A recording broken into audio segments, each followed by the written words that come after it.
Dr. Tolan. Rodney McNeese, Rodney, wow, our partner in crime from UNMH, you know?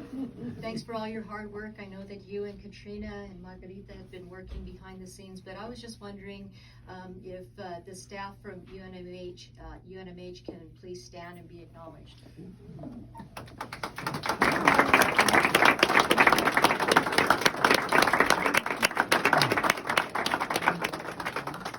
And at this time, I want to bring up our interim director, Margarita Chavez Sanchez, to the podium. Margarita.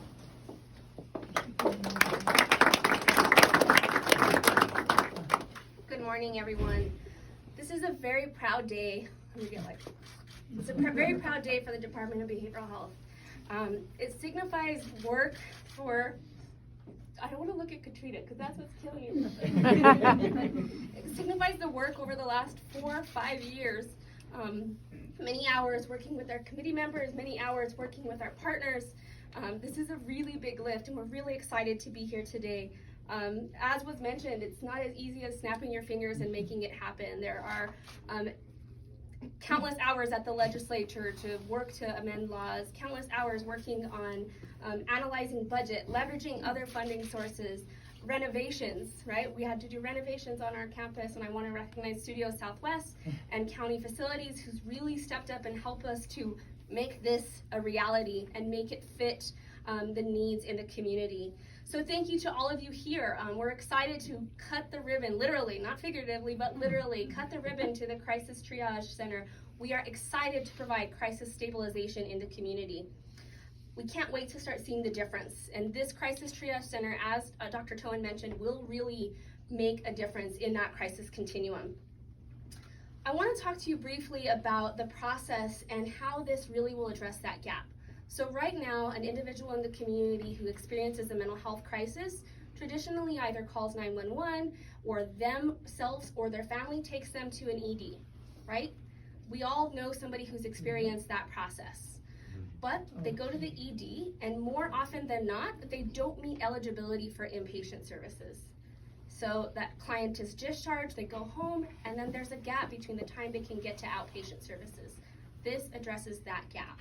So in a situation where someone goes to an ED, is stabilized in a crisis, and maybe doesn't meet inpatient criteria, this is the continued stabilization that they can receive as a function of this service. Now, on the opposite end, if somebody is in crisis and they receive inpatient care, then maybe again on that backside, they're not quite ready to go home and be stable and not recycle back into the ED. So this is an opportunity for them to also maintain continued stabilization. Prior to this center, right, everyone would go home, and the hope is that they would be able to maintain until the 3-week, 6-week, sometimes 120 days to receive that outpatient visit. Now again, we're really excited to start with this UNM referral. Our initial process for this program will be receiving referrals from the University of New Mexico, but it is absolutely our intent in the coming months to receive referrals from law enforcement and for people to self-report to access the services as well. We want to start small because we want to get it right. And so we're going to receive those referrals first, really understand the gap, and ensure that we have the correct services available, working with our partners at UNM to increase the capacity from social model to including more medical model services. But again, we want to do this right and take this step by step. I personally want to thank Dr. Marcia Harris and Dave Webster, who are part of our administrative team. Dr. Marcia Harris is our assistant director, and Dave is our clinical administrator, who have worked very hard for many months to make this happen. So I just want to personally acknowledge them and thank them for their efforts. Also want to recognize Charlie Verfu, who's left us and has gone to the state as well. She has worked for many months on this, and so excited for her to be here with us as well, even though Katrina stole her from us. We're excited for her to be here as well. And I want to also recognize the MOTU staff. So UNM staff from the MOTU clinic, including pharmacy. I see pharmacy hiding in the back, but I want to recognize you all. We meet at least once a week and talk at least 15 times a day about our direct service on campus, but also the expansion into the crisis intervention units. I just want to personally thank you all for all of the work that you have done and recognize you for those efforts. So thank you. So in combination combination with this really exciting news and cutting the ribbon on our crisis stabilization unit, we have a very new renaming and rebranding of our campus. So many of you have known this space as the Metropolitan Assessment and Treatment Center, and we are now officially, as of today, the Comprehensive Assessment and Recovery Through Excellence. It's a mouthful, so we call it the CARE campus. So we're really excited to change that brand and not be confused with MAT, but have a CARE campus that really speaks to the larger service provision on this campus. We are no longer exclusively a substance-based treatment facility, but we are looking at the full continuum of behavioral health on this campus. Now, something that's really exciting is that this facility's main building will be renamed in honor of one of our community advocates and community members who has graciously led our addiction treatment advisory board and given us guidance on so many occasions, including researching best practices on behalf of the county, and most importantly, he always answers my call. Even when he's on vacation with his family, he'll squeeze us in to provide a phone interview or a media soundbite to draft languages for proposals, and so he is, although he's not on the payroll, he might as well be because he's so dedicated to our initiative. He has dedicated his life to public health with a very impressive CV that includes being a professor, multiple leadership roles at the University of New Mexico Hospitals, chairing the Addiction Treatment Advisory Board, and volunteering on the Opioid Accountability Initiative. So Dr. William Wiese is selected today for us to rename our program. Our main building that you are all in right now is now the Dr. William H. Wiese Resiliency Center. So we're excited to have that named after him. Again, underneath his leadership, we've been able to launch our methadone induction program at MDC, initiated training and distributing of Narcan here on our campus and in other locations. We've created standards of care for opiate treatment and soon methamphetamine treatment as well. Work with the state to strengthen and improve prescription drug monitoring systems, and soon the launch of MAT right here on the CARE campus. So thank you, Dr. Wiese, for all of your work that you have contributed to this community, and we are beyond grateful to you. For decades to come, your legacy will live on here on our campus, and as we continue to support and treat those who are struggling with behavioral health needs. Ladies and gentlemen, I give you the William H. Wiese Treatment and Resiliency Center and Dr. Wiese himself.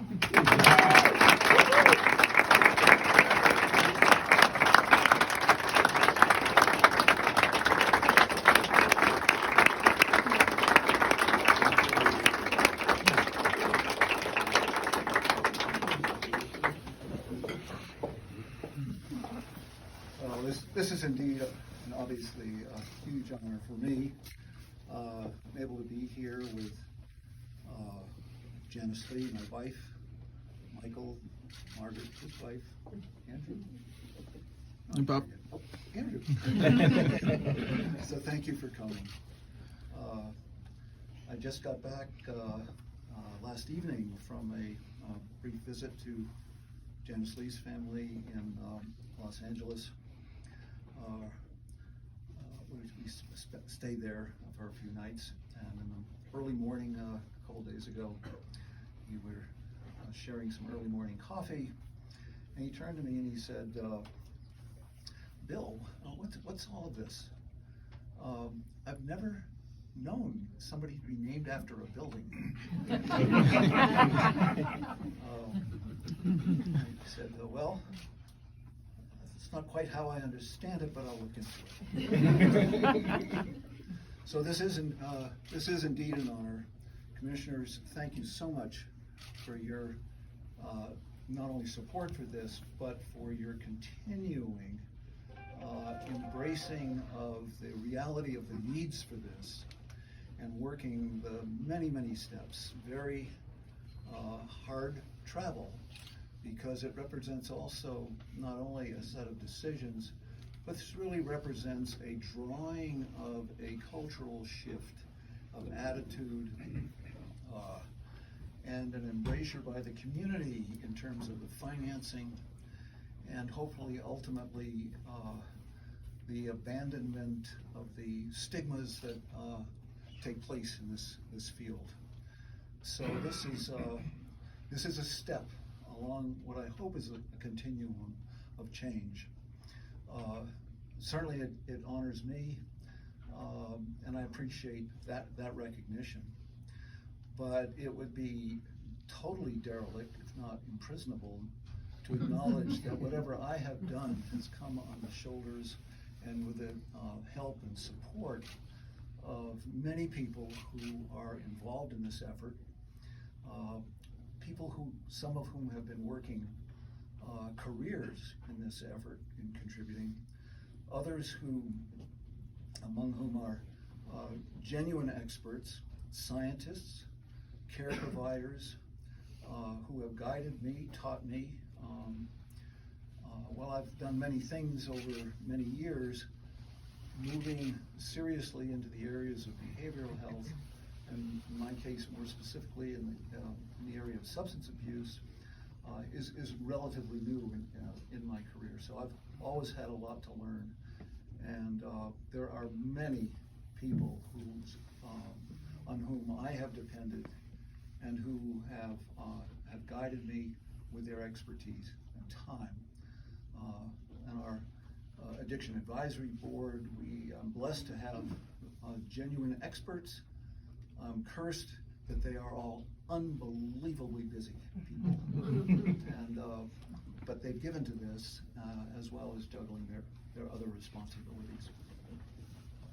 I want to just say a couple of words that I think build upon what Commissioner O'Malley had said, Manager Julie Morgus-Baca had said, and Dr. Tohen, the importance of where this fits. It's a piece, a very special piece, filling a gap in a continuum of needed services. It's also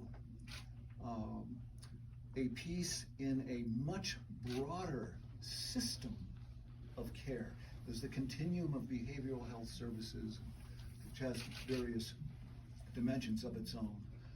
But as much as that, and in the long run, more than that, it's a step piece in a system of care. And in this case, it's a system that necessarily depends upon partnerships. It's not going to work without partnerships. And I think the evolving partnership to create this between the county on the one hand, the Department of Behavioral Health Services, and the University of New Mexico Hospital Department of Psychiatry is, I think, an excellent manifestation of that partnership. Whether this works, it will deliver needed services. There's no question about that, badly needed services. But whether this works in terms of having an impact on a broad public health problem is going to depend upon a true system of care and services that goes across many, many sectors. And this alliance at this point between the university hospital, and the Department of Behavioral Health Services is simply one manifestation of that. The major players in complicated systems like we have all around us do not necessarily work together. They often work in competition. They work on their own internal goals, whereas we have community goals. If we're going to have an impact on the ability to really help people emerge from the clutches of these behavioral health problems, Dr. Tohen said, these are lifetime problems. But if these people are going to be able to return to productive lives, productive families, and be well with their diseases, that's going to require a real change in terms of how our systems work together across the board.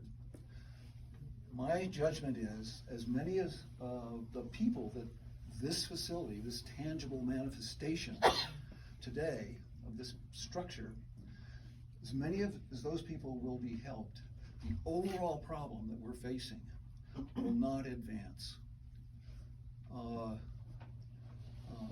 Just in case you don't know, one of the areas where I've been working, we've been able to see an attenuation of opioid overdose deaths from it going up, being level. I think it's coming down. But overall, drug-related deaths are level. By the way, we're lucky relative to other parts of the country. Opioids have come down, replaced by methamphetamine and so forth. So we're not yet having that kind of social impact on the curves of these problems that we all really would like to see. But we're not going to see it until we take that next step. And this is a great manifestation of taking that step. And I'd like to, again, thank the commissioners. Thank you for being here, and thank you certainly for your support. And indeed, once again, I'm so happy, and this is a true honor for me, one that is to be shared with many, many other people. Thank you.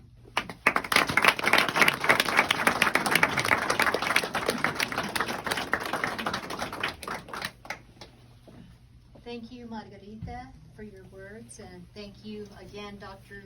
Wiese. Your legacy is going to live on forever as we continue to change lives, and it's because of you, and as everybody just witnessed, his passion, his knowledge, in all that we're doing, and we couldn't have done it without you, so thank you so much for everything that you've done, Dr. Wiese.